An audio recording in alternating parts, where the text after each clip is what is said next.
Gunther and Miles, and we're here with your weekly disability moment.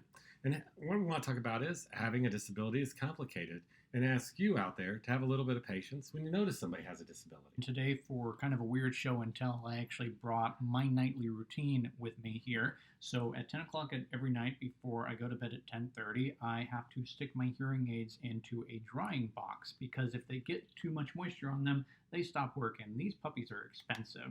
After I take them and put them in the drying box, then I have to put them into charge every single night in this inductive charging case as well.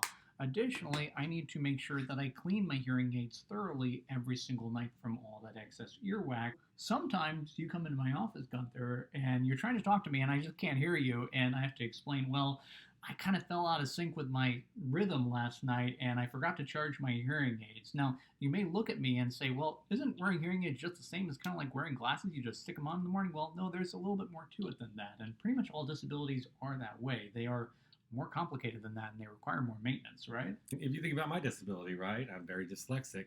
So I have to have a lot of tools and aids on my computer so that when I send messages out to people, they're legible and they make sense. And you wouldn't think about that, but as I'm coming into peak as a new employee a couple of years ago, one of my thoughts was, boy, I really got to be very focused and concentrate really hard every time I'm sending the simplest message out so people don't think that I just don't know how to spell.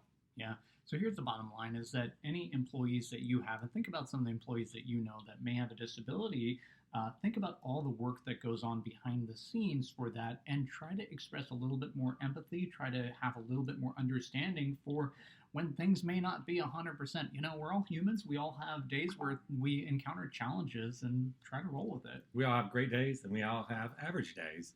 But one of the things we can make sure to do is ask our employees to have open communication with us for the tools that they need to be successful in their roles. Thanks so much for joining us this week. Again, this has been Miles and Gunther. We'll see you next time. See you next time.